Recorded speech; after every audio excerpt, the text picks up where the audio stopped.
Igihugu cyose gitekanye kiba gifite abanyabwenge, abasirikare bahawe imyitozo imwe ya nyuma, amahugurwa ya gisirikare, kujya ku rugamba gucishwa mu bigoye kurusha ibigoye. Ibyo bikorwa kugira ngo igihugu kigume gishikamye, cyegamye kandi cyemye.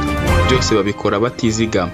Ubwitange, ubuhanga no kurinda ubusugire bw'igihugu. Mu mateka y'igihugu cy'u Rwanda hari abasirikare bagaragaje umutima ukomeye wa gisirikare cyane ku rugamba no gukoresha ubwenge, ubuhanga ku miyoborere bafite igihugu cyababyaye. Mu Rwanda rwo hambere rwamye ruyoborwa n'abanyabwenge duhereye ku mwami Ruganzu wa II Ndoli, umwami w'u Rwanda wagenderaga ku mitekerereze y'abanyabwenge n'abajyanama mu bijyanye no kugena uburyo bwo kurinda ubwami n'igihugu. Abo banyabwenge bari inshuti z'ingenzi z'ubwami n'abami. Aba bakamugira inama ku bijyanye n'umutekano, imitegekere y'igihugu, ubukungu n'intambara. Ibyo rero byaje gukukira muri bene Kanyarwanda. Na n'ubu ruracyafite abazira umwaga b'abanyabwenge cyane mu buyobozi bwose dufite uyu munsi. Hano tugiye kurebera hamwe abajenerali b'ingabo 10 zikomeye zikingiye kandi zakingiye u Rwanda kugeza uyu munsi mu buhanga bafite budasanzwe ku gihugu cy'u Rwanda, kandi ruhagaze rudadiye bimwe bidadiye, umwanzi atabona hapfumurira ngo yinjire. Icyo usabwa hano we ni kimwe: reba iki cyegeranyo neza witonze kugeza ku musozo wacyo kugira ngo usobanukirwe byinshi akantu ku kandi kuri bo. Naho ngiye nk'ibisanzwe mbahaye ikaze, nitwa Ray. Niba ari ubwa mbere wisanze kuri uyu muyoboro mugari w'ibyegeranyo mu Rwanda, icyo usabwa ni ugukora subscribe ugafungura inzogera kugira ngo ukomeze gutungurwa n'ibintu byinshi bisa n'ibicanganye kuri iyi si dutuye. Ngewe wumva ndi Ray, nguhaye ikaze kuri Ray Entertainment. Still beginning, stay tuned. Hano tugiye guhera ku mwanya wa 10 tumanuka hasi tujyana ku mwanya wa mbere. Gusa hano kuba twabatondetse gutya si uko umwe arusha undi, ahubwo twakoze urutonde rwacu kugira ngo tubereke neza ibigwi, amateka ahambaye y'abajenerali bakomeye mu gihugu cy'u Rwanda. Bahinduye amateka y'u Rwanda kuyagira meza, bakoze iby'indashyikirwa kugera no ku gutanga amagara yabo kugira ngo njye nawe tube turiho, tugumye kubaho no mu gihe kiri imbere, abadukomokaho n'abazadukomokaho bazagumye kubaho no mu gihe kizaza. Ahubwo se uratekereza ari nde uri ku mwanya wa mbere? Tubane kugeza kirangiye. Icyegeranyo kiryoheye amatwi kubera inkuru n'amateka adasanzwe ya bamwe mu bajenerali bakomeye mu Rwanda bakubiyemo. Ku mwanya wa 10 hariho General Dan Munyuza. Uyu ni umujenerali ukomeye mu gihugu cy'u Rwanda bidashidikanywa. Akaba umugabo wavukiye mu karere ka Gatsibo mu ntara y'Iburasirazuba bw'igihugu cy'imisozi y'igihumbi, ndavuga u Rwanda. Akaba yaravutse mu mwaka w'1960. Kugeza ubu akaba afite imyaka 65 y'amavuko. Amashuri abanza n'ayisumbuye yasoreje mu gihugu cy'abaturanyi cya Uganda, aho yakuriye nk'impunzi.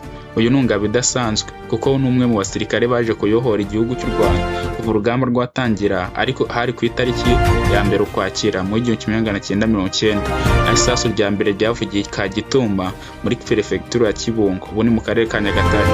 Uyu Munyuza yabaye umuyobozi mukuru wa polisi y'u Rwanda, Inspector General of Police, kuva mu Kwakira muri 2018 kugeza muri Gashyantare mu mwaka w'2023 ubwo yasimburwaga na Felix Namuhoranye. Naho mu gihe yayoboraga polisi yashimangiye iterambere rya polisi, ubunyamwuga n'imikoranire n'ibindi bihugu mu kurwanya ibyaha byambukiranya imipaka.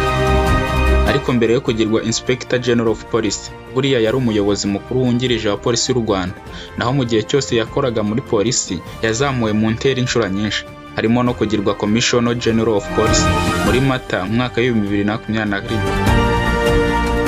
Gusa mbere yo kwinjira muri polisi y'u Rwanda, uyu General Dan Munyuza yari afite ipeti rya Lieutenant Colonel mu ngabo z'u Rwanda RDF, kandi yarabaye umwe mu bayobozi bakuru mu ishami ry'ubutasi rya gisirikare ry'u Rwanda G2. Akaba kandi icyo gihe yari ashinzwe gukurikirana byimbitse ibikorwa by'iperereza n'umutekano mu gihugu cyose. Uyu yagize uruhare ndakuka mu guhashya ibyaha ndengakamere, abigize intagorwa mu iterabwoba mu mitwe yitwaje intwaro. Muri Kanama mu mwaka 2023, nyuma yo kuyiva ku buyobozi bwa polisi, uyu Dan Munyuza yagizwe ambasaderi w'umudipolomate w'u Rwanda mu gihugu cya Misiri, Egypt. Ni nabwo muri uwo mwaka yashyikirije perezida wa Misiri Abdel Fattah al-Sisi impapuro zimwemerera guhagararira u Rwanda muri icyo gihugu. Kugeza ubu anahagarariye u Rwanda mu gihugu cya Libya, aho yashyikirije impapuro muri Gashyantare mu mwaka w'2025. Naho amateka ya General Dan Munyuza agaragaramo urugendo rurerure mu nzego z'umutekano z'u Rwanda, haba mu gisirikare na polisi, mbere yo kwinjira mu nshingano za diplomasi nka ambasaderi w'u Rwanda. Ku mwanya wa 9 dusanga Lieutenant General Retired Charles Kayonga. Ni umugabo wavukiye mu karere ka Nyamagabe mu ntara y'Amajyepfo y'u Rwanda hari mu mwaka w'1962. Kugeza ubu ni umugabo ufite imyaka 63 y'amavuko. Charles Kayonga yaje gukurira mu gihugu cya Uganda, niho yize amashuri abanza, ayisumbuye n'aya kaminuza. Ni naho yaboneye impamyabushobozi y'icyiciro cya kabiri cya kaminuza, Bachelor of Art Degree, muri kaminuza ya Makerere University n'ubundi mu gihugu cya Uganda.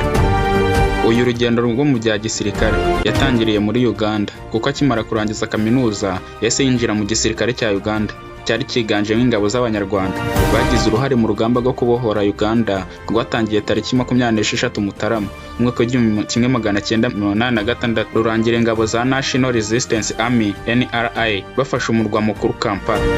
Nuko mu mwaka w'1989 Charles Kayonga yazamuwe mu ntera ajya mu cyiciro cy'abasirikare bakuru ba NRA kugeza mu mwaka w'1990 bw'ingabo za RPA Inkotanyi batangiraga urugamba rwo kubohora u Rwanda. Jenoside itangira gushyirwa mu bikorwa muri Mata umwaka w'1994. Charles Kayonga yarayoboye batayo ya 3 yamenyekanye ku izina ry'ingabo 600, abandi bitaga Rukaga. Yari igizwe n'abasirikare b'indobanure woherejwe na Paul Kagame, wari uyoboye urugamba rwo kubohora igihugu ku ipeta rya Major General. Kuva icyo gihe Charles Kayonga yakomeje kuyobora abasirikare mu nzego zitandukanye kuva kuri platoon kugeza kuri batayo. Akazi yakomeje na nyuma yo guhagarika Jenoside yakorewe Abatutsi muri Nyakanga umwaka w'1994, no mu gihe cy'ibitero by'abacengezi cyabaye mu mwaka w'1996 kugera mu mwaka w'1998. Nyuma yaho yagiye kwiga mu ishuri rya US Army Commander in General Staff College mu mujyi wa Fort Leavenworth muri Leta Zunze Ubumwe za Amerika. Hanyuma mu mwaka w'2022 yagizwe umujyanama perezida wa Repubulika bijyanye n'umutekano. Muri 2002 nibwo Lieutenant General Charles Kayonga yagizwe umugaba mukuru w'ingabo zirwanira ku butaka. Kugeza muri 2010 bwashyirwaga ku mwanya w'umugaba mukuru w'ingabo z'u Rwanda za RDF, Chief of Defense Staff CDS, kugeza 2013. Hanyuma muri 2014 ajya guhagararira u Rwanda mu gihugu cy'Ubushinwa kugeza muri 2019 k'ambasaderi w'u Rwanda. Nyuma yo kuva mu gihugu cy'Ubushinwa yakomeje imirimo itandukanye nk'umusirikare wa RDF kugeza ku itariki 30 Kanama umwaka w'2023 ubwo yemererwaga n'umukuru w'igihugu kujya mu kiruhuko cy'izabukuru. Ibigwi bya Lieutenant General Charles Kayonga wasezerewe mu ngabo z'u Rwanda byamuhesheje imidari itandukanye, irimo wo kubohora igihugu no guhagarika Jenoside, uwitwa Foreign Champion Medal wa Combat Service Ribbon no Combat Action Ribbon. Charles Kayonga kugeza ubu n'ambasaderi w'u Rwanda mu gihugu cya Turkiya kuva kwa 29 Ugushyingo umwaka w'2023. Akaba yarashakanye na Carolina Rwivanga, bakaba bafitanye abana 3. Uyu mugabo yagiye akora operasiyo nyinshi zikomeye kandi zitandukanye, harimo nk'iyo yagize nk'uruhare rukomeye benshi bazi yitwa Operasiyo Umoja Wetu. Yagizwemo uruhare n'ingabo z'ibihugu bibiri by'ubuturanyi, ndavuga ingabo z'u Rwanda RDF n'iza Congo FARDC. Yabaye muri 2009 hari mu kwezi kwa mbere. Iyi operasiyo yari ifite intego yo kurandura no gusenya ibirindiro by'umutwe wa FDLR byari bigizwe ahanini n'abasize bisasiye inzirakarengane muri Jenoside yakorewe Abatutsi muri 1994. Operasiyo irangira bacinya akadiho na murare n'ibyishimo byinshi nyuma y'iyo operasiyo Umoja Wetu nk'uko namwe muri kubyibonera.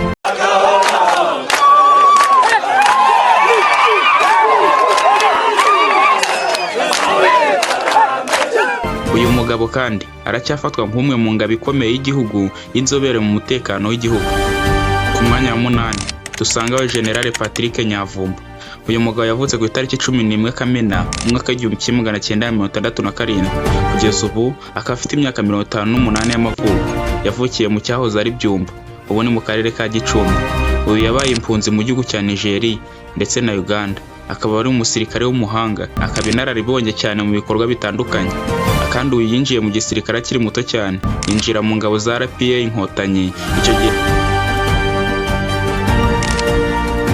zibohora igihugu. Yahoze kandi ari ku mwanya w'umugaba mukuru w'ingabo z'u Rwanda, Chief of Defense Staff CDS, aza gusimburwa muri 2019 na General Jean Bosco Kazura. General Nyamvumba nyuma bahise bamujyana ku mwanya wa Minisitiri w'Umutekano, akaba yarawumazeho amezi 6. Nyuma yaje kuwukurwa tariki ya 27 Mata umwaka w'2020. Gusa mbere yaho gato uwo mwanya atarawukurwaho.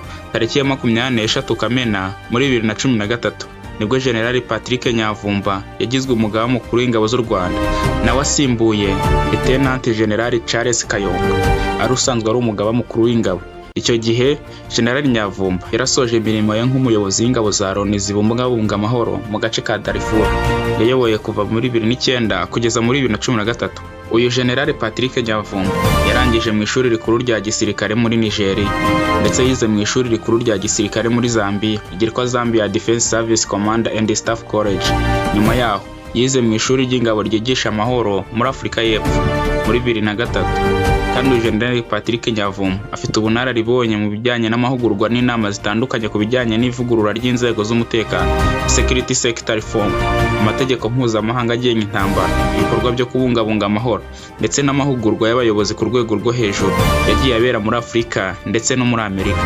Hagati yo mu mwaka w'1998 mu 1999 yabaye umuyobozi ukuriye ibikorwa, igenamigambi n'imyitozo ku rwego rw'icyiciro gikuru cy'ingabo. Yayoboye ikigo gishinzwe gutegura abasirikare bajya mu butumwa bw'amahoro kuva muri 2004 kugera muri 2007. Indi mirimo yashinzwe harimo kuyobora itsinda ryiga ihurizwa hamwe ry'umutwe w'ingabo z'u Rwanda, kuyobora komite ishinzwe ingengo y'imari y'ingabo, ayobora n'umushinga wari ushinzwe kwiga ishyirwaho ry'ishuri rikuru rya gisirikare. General Nyamvumba yanabaye kandi intumwa ihuza u Rwanda, Afurika yunze ubumwe, African Union n'umuryango w'abibumbye, aho yagiye ashinga kuganira n'inzego zo gusinya amasezerano y'ubufatanye ahagarariye igihugu cy'u Rwanda. Yabaye umuyobozi w'ishami rikuru rya gisirikare rishinzwe gucunga ibikoresho muri 2007. Yanabaye perezida w'urukiko rukuru rwa gisirikare, kandi afite imidari myinshi irimo kubohora igihugu, wo guhagarika jenoside, w'urugamba rwo hanze y'igihugu, w'ishyirwaho ry'umukuru w'igihugu, wo kuyobora ingabo, w'ibikorwa byo guteza imbere igihugu, umudari witiriwe Nile, n'uwo gukorera Loni igihe kirekire. Gusa uyu General Patrick Nyamvumba ari mu 2024 yagizwe ambasaderi w'u Rwanda binyuze mu nama y'abaminisitiri b'u Rwanda, ambasaderi High Commissioner w'u Rwanda muri Tanzania, asimbuye ambasaderi Fatou Harerimana. Ku mwanya wa 7 usangaho Lieutenant General Jean-Jacques Mupenzi, yavutse mu mwaka w'1967. Kugeza ubu akaba afite imyaka 57 y'amavuko. Ubu akaba ari umugaba mukuru w'ingabo z'u Rwanda zirwanira mu kirere. Afite kandi ubunararibonye bw'imyaka irenga 30 mu gisirikare cy'u Rwanda. Yanabaye umuyobozi mukuru w'ibyiciro bitandukanye mu ngabo z'u Rwanda, harimo iya batayo, brigade ndetse na divisiyo, haba mu bihe by'amahoro ndetse no mu bihe by'intambara. Yanabaye umuyobozi mukuru w'ishuri rikuru rya gisirikare rya Nyakinama, ndetse n'umuyobozi mukuru wa divisiyo y'ingabo zikoresha imodoka z'intambara, Mechanized Division. Uyu Lieutenant General Mupenzi yitabiriye ndetse anasoza amasomo neza ya gisirikare mu Rwanda, mu karere ndetse no mu mahanga. Yize mu ishuri rikuru rya gisirikare rya Crane mu gihugu cya Kenya.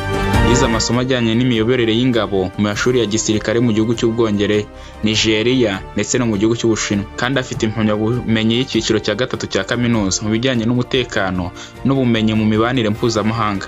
Yakuye muri King's College London mu gihugu cy'Ubwongereza no muri kaminuza zo muri Kenya.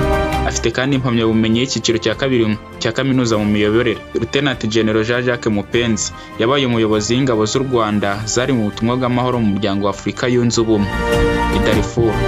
Naho muri Sudani y'Epfo yabaye umuyobozi w'ingabo, Sector Command, mu butumwa bw'amahoro mu muryango w'abibumbye. Uyu Lieutenant General Mupenzi yitabiriye ndetse anagira uruhare mu myitozo ya gisirikare yari igamije guha ubushobozi bukwiye ingabo za Afurika ziteguye gutabara, ndetse n'ingabo z'umuryango wa Afurika y'Uburasirazuba. Yitabiriye kandi inama nyinshi n'ibiganiro byo ku rwego rwo hejuru, harimo ibyateguwe n'ikigo nyafurika cy'ubushakashatsi cyashinzwe na Leta Zunze Ubumwe za Amerika. Yitabiriye amahugurwa agenerwa abayobozi bakuru mu kongererwa ubumenyi mu bijyanye no kubungabunga amahoro, yabereye mu kigo cya International Peace Support Training Center muri Kenya. Naho mu buzima bwe bwite, Lieutenant General Mupenzi arubatse, akunda gukora siporo yo kwiruka, jogging no gusoma ibitabo bitandukanye bijyanye n'amateka y'igisirikare. Ku mwanya wa 6 basanga General Retired Ibingira Fred, ni umwe mu basirikare bakuru bakomeye b'u Rwanda rufite, wamenyekanye cyane mu rugamba rwo kubohora igihugu no guhagarika jenoside yakorewe abatutsi muri 1994. Uyu yavutse mu mwaka w'1964, avukira mu gihugu cy'abaturanyi cya Uganda ubwo bari mu buhungiro. akaba ari naho yize amashuri yisumbuye ahitwa Gisozi Senior Secondary School muri Uganda. Gusa mbere yo kwinjira mu gisirikare cy'u Rwanda, General Ibingira yafashije Perezida Yoweri Kaguta Museveni kurwana urugamba rwo kubohora Uganda. Nyuma nibwo yinjiye mu ngabo z'u Rwanda za Rwanda Patriotic Army RPA, ahita ahabwa n'ipeti rya ofisiye commissioned ari mu mwaka w'1987. Ibingira Fred yagiye akora imirimo itandukanye mu mwuga wa gisirikare, harimo nko kuyobora batayo zitandukanye.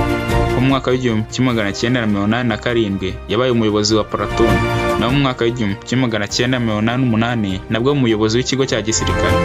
Mu mwaka w'1989 nabwo umuyobozi wungirije wa batayo ya 7 BN mu rugamba rwo kwibohora. Yabaye umuyobozi wungirije wa batayo ya Task Force A. Naho mu mwaka w'1990 no mu 1991 abakomanda wa batayo ya 7. Muri uwo mwaka kandi yabaye komanda wa batayo A Mobile Force. Uyu kandi yabaye umwe mu bayoboye ibikorwa bya gisirikare bya Operation Turquoise byatumye ingabo za RPA zibasha gufata Butare no guhagarika jenoside mu bice bitandukanye by'igihugu. Nyuma y'urugamba yakomeje kugira imyanya ikomeye muri Rwanda Defense Force, harimo kuyobora division ya mbere kuva muri 2003 kugeza muri 2010, kandi yabaye umugaba mukuru w'inkeragutabara Reserve Force Chief of Staff kugeza muri 2018, ubwo Major General Aloys Muganga yamusimburaga kuri uwo mwanya. Nuko muri 2018 yazamuwe mu ntera agirwa General Paul General bikorwa na Perezida Paul Kagame. General Retired Fred Ibingira afitanye isano ya hafi n'umuryango wa Perezida Paul Kagame, bombi bakomoka mu gisekuru kimwe cy'Abanyiginya, nk'uko byahoze na kera ko Abanyarwanda turi bamwe duturuka kuri bene Kanyarwanda. Umwana wa Gihanga Ngoma Ijana, uwo nawe afatwa nk'umwami wa mbere wubatse u Rwanda rwa kera rwashinze imizi n'ubu. Kugeza ubu General Retired Fred Ibingira ari mu kiruhuko cy'izabukuru nk'umusirikare mukuru. Perezida wa Repubulika aherutse kwemera ubusabe bwabo bwo gusezera mu ngabo z'u Rwanda Reserve Force maze akarita yarinda. Ni umugabo ukunze kugaragara cyane mu biganiro byerekeye amateka y'urugamba rwo kubohora igihugu, hanini atanga ubuhamya. Mu biganiro aherutse gutanga muri uyu mwaka w'2025, General Ibingira yagaragaje ko u Rwanda aho barutera baturutse hose yiteguye gusigasira ubusugire n'umutekano by'u Rwanda, kandi ko abasirikare baritayarinze biteguye kururwanirira mu gihe rwaba rwatewe. Anashimangira ko ubuyobozi bwa Perezida Kagame aribwo shingiro ry'amahoro n'umutekano ufatwa nk'umutima w'igihugu. Uyu General Ibingira afite urugo rubatse kuko yashakanye na Marie Makire Munganyinka, bafitanye abana 3 beza cyane. Ku mwanya wa 5 basanga General Retired James Kabarebe. Uyu yavutse mu mwaka w'1959. Kugeza ubu afite imyaka 66 y'amavuko. Uyu yakuriye Banda Ikazo mu majyaruguru ya Uganda, ahigira amashuri abanza mu ishuri ribanza ryitwa Kayamati ryo mu majyaruguru ya Uganda. Naho icyiciro cya mbere cy'amashuri yisumbuye yakize mu kigo cya Kambaring Secondary School muri Masimbi, Munyoro, mu majyaruguru ya Uganda. Naho icyiciro cya kabiri cy'amashuri yisumbuye yayize mu kigo cyitwa St Henry College Kitovu ari mu mwaka w'1979. Naho kaminuza yayize muri Makerere University n'ubundi muri Uganda, aho yabakuye impamyabumenyi y'icyiciro cya mbere cya kaminuza mu bijyanye n'ubukungu na politiki, Bachelor's Degree in Economics and Politics. Yaje gukomereza amashuri ya gisirikare mu gihugu cya Cuba ndetse no muri Leta Zunze Ubumwe za Amerika. Naho urugendo rwe rwa gisirikare yarutangiriye muri RPA Inkotanyi ari mu mwaka w'1990. Ubu yayoboye igitero cyafashe bugwate Kigali muri 1994, kandi yabaye umugabo w'ingabo za Kongo hari mu mwaka w'1997. Uyu mirimo yakoze nuko yasizwe ku mwanya wo kuba umugabo mukuru w'ingabo z'u Rwanda, Chief of Defense Staff CDS, hari mu mwaka w'2000. Aza kuvaho hari mu 2010 asimbuye na Lieutenant General Charles Kayonga. Nyuma yo kuva kuri uwo mwanya yagizwe Minisitiri w'Ingabo, Ministry of Defense, ndetse yabaye n'umujyanama ukomeye wa hafi wa Perezida mu by'umutekano Kabarebe. Uyu ni ingabo, umusirikare w'umuhanga bitagibwaho imbaga. Kubera ubuhanga bwe, gushishoza yarangije kwerekana yaba ku rugamba ndetse no kubaka igihugu. Kuri ubu General Retired James Kabarebe ni umunyamabanga wa Leta, Minister of State ushinzwe ubufatanye bw'akarere, Region Cooperation mu rwego rw'ububanyi n'amahanga mu Rwanda, kuva mu kwezi kwa 9 mu mwaka w'ibihumbi 2023. Bivuze ko ashinzwe guteza imbere ubufatanye hagati y'u Rwanda n'ibindi bihugu byo mu karere mu bikorwa by'ubukungu, umutekano n'iterambere rusange. Ku mwanya wa 4 tuhasanga Major General Lucky Karusisi. Uyu ni umwe mu basirikare bakuru mu ngabo z'u Rwanda za RDF. Afite amateka maremare mu gisirikare. Uyu mugabo yavutse mu 1976. Bivuze ko afite imyaka 49 y'amavuko. Akaba azwiho gukunda imyitozo ngororamubiri, siporo cyane.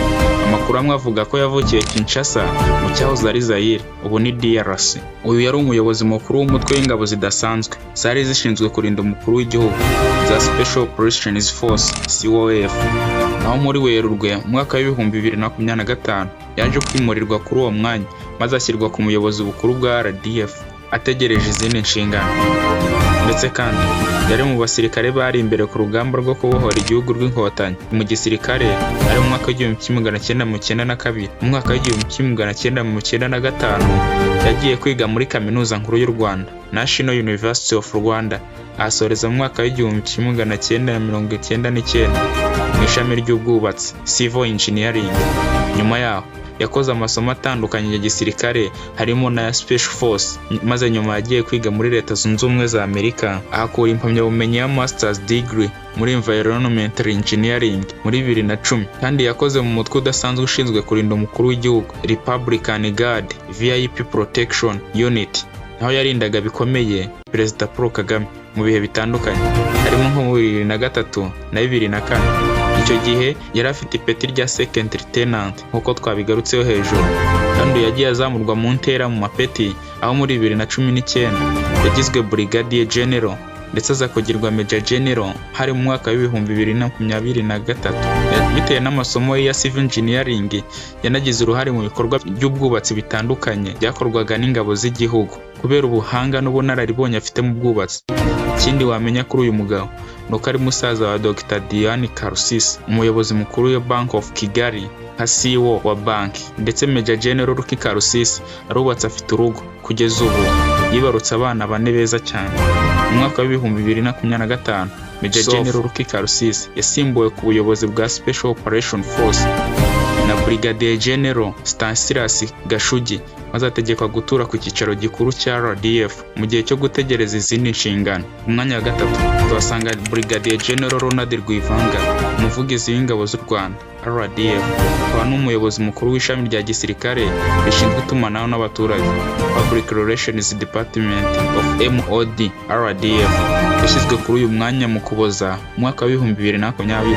Icyo gihe yari afite ipeti rya Colonel, kandi yabaye umuyobozi uhuza amasomo mu ishuri rikuru rya RDF yigisha ibya gisirikare, Commander and Staff College i Nyakinama mu karere ka Musanze. Kuva mu Gushyingo 2018 kugeza mu Kuboza mu mwaka w'ibihumbi 2020 yabanje no kuba umuyobozi uhuza amasomo y'abasirikare bato, Junior Commander and Staff Course. Yabaye kandi umwarimu woherejwe mu ishuri rya gisirikare rya Tanzania People's Defense Force Command and Staff College Arusha, kuva muri Nyakanga muri 2016 kugeza muri Kamena mu mwaka w'ibihumbi 2018. Yabaye kandi umuyobozi mu mutwe w'abarinda umukuru w'igihugu, Republican Guard Unit, bakoranye igihe kirekire muri uyu mutwe, aho yabaye umuyobozi w'ishami ry'ubutasi n'umutekano, Head of Security Intelligence Deputy, kuva 2006 kugeza muri 2013, ndetse aba n'umurinzi wa hafi y'umukuru w'igihugu. Uyu yinjiriye mu gisirikare nyuma ya Jenoside yakorewe Abatutsi muri 1994 bitewe n'icyifuzo cyo gutuma bitazongera ukundi. Yabanje kuba ofisiye mu ngabo z'u Rwanda mu mwaka w'1999 kugeza muri 2003, akora mu myanya itandukanye mu bigo bya gisirikare cya RDF. Akaba umugabo wize mu ishuri rya gisirikare rya Fort Leavenworth of Kansas muri Leta Zunze Ubumwe za Amerika, aho yakuye impamyabumenyi ya Master's Degree in Military Art and Science, cyangwa se impamyabumenyi ya Masters mu bumenyi n'ubuhanzi bwa gisirikare.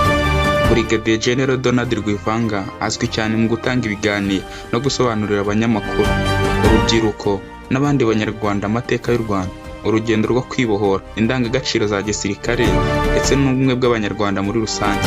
Ku mwanya wa 2 tuhasanga General Mubaraka Muganga, umugaba mukuru w'ingabo z'u Rwanda, akaba umwe mu bagabo bafite ibigwi ntagereranywa mu gisirikare cy'u Rwanda. ahereye ku mateka y'urugamba rwo kubohora igihugu, guhagarika jenoside yakorewe abatutsi muri 1994 n'ibindi bikorwa by'indashyikirwa yakomeje gukorana nyuma yaho. Uyu General Mugangi afite imidari y'uruhurirane yagiye yambikwa mu bihe bitandukanye kubera ibigwi bye. Akaba kandi yaragizwe n'umugaba w'ingabo z'u Rwanda za RDF cyangwa se Chief of Defense Staff CDS ari ku itariki 5 Kamena mu mwaka w'ibihumbi 2023. Icyo gihe yarasimbuye General Jean Bosco Kazura. Iryo zamurwa ryakozwe na Perezida Paul Kagame. Gusa mbere yaho gato uyu Mubaraka Muganga bataramugira CDS n'ubundi yarafite inshingano zo kuba umugabo w'ingabo za RDF zirwanira ku butaka.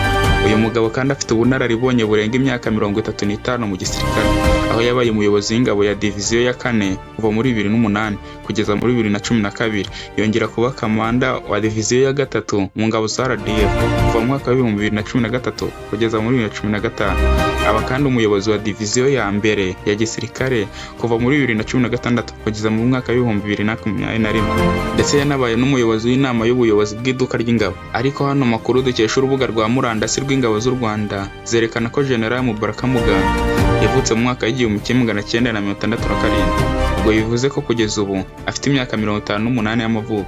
Akaba n'umugabo wubatse afite n'abana. Na mu mwaka w'1988 kugeza mu mwaka w'1989 afite imyaka 22 gusa, yagiye ku masomo ya gisirikare ku rwego rwa kadete mu kigo cya gisirikare cya Jinja muri Uganda. Ayarangije ahita ajya kwifatanya n'ingabo za RPA Inkotanyi mu rugamba rwo kubohora igihugu. Urugamba rwatangiye ku itariki ya 1 Ukwakira mu 1990. Rero umwanzi yaje gutsindwa, yemera gushyira ibirwanisho hasi, abandi barahunga, maze jenoside ihagarika ku itariki ya Nyakanga mu mwaka w'1994. Nuko izina rya Mubaraka Muganga ryinjira ku rutonde rw'abasirikare babohoye u Rwanda bagahagarika jenoside muri uwo mwaka. General Mubaraka Muganga yayoboye ingabo mu bice bitandukanye by'igihugu, abigendesha n'izindi nshingano zikomeye mu rugamba rwo gusana igihugu cyari cyarasenyutse mu nzego zose z'ubuzima, ari nako akomeza kwihugura mu bya gisirikare. Nk'uko bigaragara ku mbuga nkoranyambaga ya Minisiteri y'Ingabo z'u Rwanda, igaragaza ko General Mubaraka Muganga yitabiriye amasomo mpuzamahanga ya gisirikare yo ku rwego rwo hejuru. Aya masomo yose yaje yiyongera mu mpamyabushobozi y'icyiciro cya 2 cya kaminuza cyangwa se A0 afite mu bijyanye n'imiyoborere, Public Administration, naho amapeta aheruka yagiye ahabwa yabanje guhabwa irya Lieutenant General yaryambitswe n'umukuru w'igihugu His Excellency Perezida Paul Kagame ari ku itariki enye Kamena mu mwaka wa 2021. Muri 2023 nanone Perezida Kagame yazamuye mu ntera Mubaraka Muganga ari ku wa gatatu ku itariki 20 Ukuboza 2023 ashyirwa ku ipeti rya Full General cyangwa se General byuzuye. Ibigwi mu mwuga wa gisirikare General Mubaraka Muganga amazemo imyaka myinshi ari ingabo idasanzwe mu bya gisirikare, yamuhesheje imidari ifite agaciro gakomeye mu byiciro bitandukanye bikurikira: umudari wo kubohora igihugu, umudari wo guhagarika jenoside, umudari w'ibigwi byo hanze y'igihugu, umudari w'ishimwe utangwa n'umukuru w'igihugu, umudari w'ibigwi n'ubwitange ku rugamba, umudari wo gusoza neza amasomo, ndetse ahabwa n'umudari w'ibikorwa bifitiye akamaro. Ni umugabo wagiye witabira amahugurwa y'amasomo y'umwuga akomeye cyane atandukanye ku rwego rw'isi. Amwe muri yo naho yakoze amahugurwa y'abasirikare bato b'abofisiye Cadet Officer Course muri Jinja muri Uganda ari muri 1989, ndetse yitabira amahugurwa y'abakozi b'ingabo ku rwego rwa 3 Grade Free Staff Course yabereye CSS Nyakinama muri Musanze, ndetse yagiye mu mahugurwa y'ubuyobozi bw'ubugenzuzi bw'ingabo Command and Staff Course yabaye mu mwaka wa 2005 muri Defense Service Command and Staff College muri Zambia. Akora amahugurwa y'ubwirinzi n'ubushakashatsi bwa gisirikare ku rwego rw'ubuhanga buhanitse Defense and Strategy Studies yabaye mu mwaka wa 2013 muri National Defense of Pilorei mu gihugu cy'Ubushinwa. Akomeza kwihugura mu bijyanye n'ubumenyi burebana n'umugabane wa Afurika African Strategy Course mu gihugu cya Misiri hari muri 2008, ndetse n'ahandi henshi ku isi yagiye akora amahugurwa akomeye mu bya gisirikare. Ese urumva ari nduri ku mwanya wa mbere? Ku mwanya wa mbere dusangaho intwari Leti Major General Fred Gisa Rwigema, yavutse ku itariki ya 10 Mata mu mwaka wa 1957, aza kwitaba Imana afite imyaka 33 y'amavuko. Imana ikaba yaramwisubije mu mwaka wa 1990. Kuri ubu yaza kuba akiriho yari kuba afite imyaka 68 y'amavuko, ariko intwari y'igihugu ntipfa, irasinzira kuko iba yarakoze byinshi bikomeye by'akamaro by'agaciro karemereye mu gihugu. Intwari yavukiye ahahoze muri Perefegitura ya Gitarama mu majyepfo y'u Rwanda. ubu ni mu karere ka Ruhango mu murenge wa Nyamuyaga. Uyu mugabo yakuriye mu buhungiro mu gihugu cya Uganda, aho yaje kwinjira mu ngabo za Uganda zitwaga National Resistance Army NRA. Icyo gihe zari ziyobowe na Yoweri Kaguta Museveni, ndetse yanabaye minisitiri w'ingabo mu ngabo za Uganda. Turebye mu rugendo rwe muri Uganda mu kubohora Uganda, yabaga ari mu ba mbere ku mirongo y'urugamba. Uyu mugabo niwe watanze oda mu gutangiza urugamba rwo kubohora u Rwanda ari ku itariki ya mbere Ukwakira mu 1990. Akazi gakomeye katazibagirana mu mitwe y'Abanyarwanda nuko yahatanye mu rugamba rwo kubohora u Rwanda kandi ari imbere ku mirongo y'urugamba atizigama. Uyu mugabo yitabye Imana mu minsi ya mbere y'urugamba. Akimara kuraswa yese akoresheje ijambo avuga ati ndarashwa, akikoresheje ururimi rw'Igiswahili ati adui anapiga, nk'uko byagiye bisobanurwa mu bihe bitandukanye kuri bamwe mu basirikare bamurindaga ku rugamba. Yagize ati mbese ni ugukoramo gutya rimwe abari hano bahita bayirasa, ariko muri ayo masasu niho havuye rimwe rifata leta. Nuko uko byagenze mu by'ukuri yaravuze ngo ndarashwa, nta rindi jambo yongeye. Ariko amateka ye ntasibangana mu mitima y'Abanyarwanda, aracyibukwa akubaka benshi buri munsi nk'intwari yatanze ubuzima bwayo kugira ngo njye nawe tube turi uyu munsi. Ni umugabo, intwari ikomeye, iracyibukwa mu gihugu cy'u Rwanda. Reka tumubwire tuti ruhukira mu mahoro ntwari y'u Rwanda, Major Fred Gisa Rwigema, tuzahora tukwibuka. Ngaye nguko ayo niyo mateka, ubuzima, abanyabwenge, amashuri bigwi, abanyabigwi, intwari zakoze mu bihe bitandukanye u Rwanda rufite. Ese ninde ukunda wishimire ugutunguye utaruza amateka, ibigwi bye n'ibindi? Ari ku mwanya wa kangahe? Yitwa nde? Mushyiraho hasi muri comment. Akoze kubana natwe ndetse no kudutega amatwi, kandi niba mwakunze ibyo dukora ibuka gukanda like kandi ntibagirwe gukora subscribe. Nongeye wumvaga Ngireye. Sawa, murakoze, nawe utaha. Ciao ciao.